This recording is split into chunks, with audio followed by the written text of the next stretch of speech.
শ্ৰেণীকোঠা দুটা মানে মই তেনেকুৱা দেখিছোঁৱেই। তাৰমানে কথাবিলাক এনেকুৱা ধৰণৰ হয় যে কেতিয়াবা তিনিটা ক্লাছৰ ল'ৰা ছোৱালী একেলগে বহুৱাই পাঠদান দিবলগীয়া হয়। শ্ৰেণী হৈছে ৬টা। গতিকে আন্তঃগাঁথনিৰ নামত চৰকাৰে বহু টকা খৰচ কৰিছে, কিন্তু শ্ৰেণীকোঠা এতিয়াও ২০০১ চনৰ পৰা আৰম্ভ হোৱা মিছন আজি ২৫টা বছৰে বিদ্যালয়ৰ আন্তঃগাঁথনিয়ে সম্পূৰ্ণ হোৱা নাই।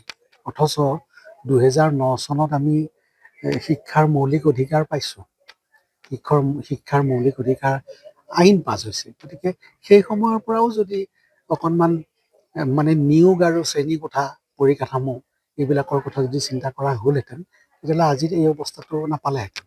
আৰু এতিয়াও ভাবোঁ যে যিবিলাক স্কুল আছে, আমাৰতো পদবিলাক খালী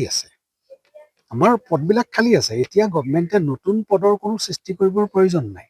যিখিনি পদ খালী আছে সেইখিনি পদতো যদি নিয়মীয়া এপইণ্টমেণ্ট দি পেলাই যদি স্কুলবিলাক উন্নীত কৰে, শক্তিশালী কৰে, তেতিয়া নিশ্চয় মানে প্ৰাইভেট স্কুলতকৈ এইটো আৰু ক'ৰবাত হৈছেও, মানে প্ৰাইভেট স্কুল এৰি মানে ল'ৰা ছোৱালী মানে চৰকাৰী স্কুললৈ আহিছে। আমি ভাবোঁ যে অকণমান এপইণ্টমেণ্টটো অকণমান যদি সঠিক কৰে আৰু লগতে পৰিকাঠামো যদি অকণমান ঠিক কৰে, শ্ৰেণীকোঠা বঢ়ায়, কাৰণ চৰকাৰে ছেকেণ্ডেৰী ছেকশ্যনৰ কাৰণে ৮ কোটি পৰ্যন্ত 10 কোটি পৰ্যন্ত টকা আবণ্টন দিছে।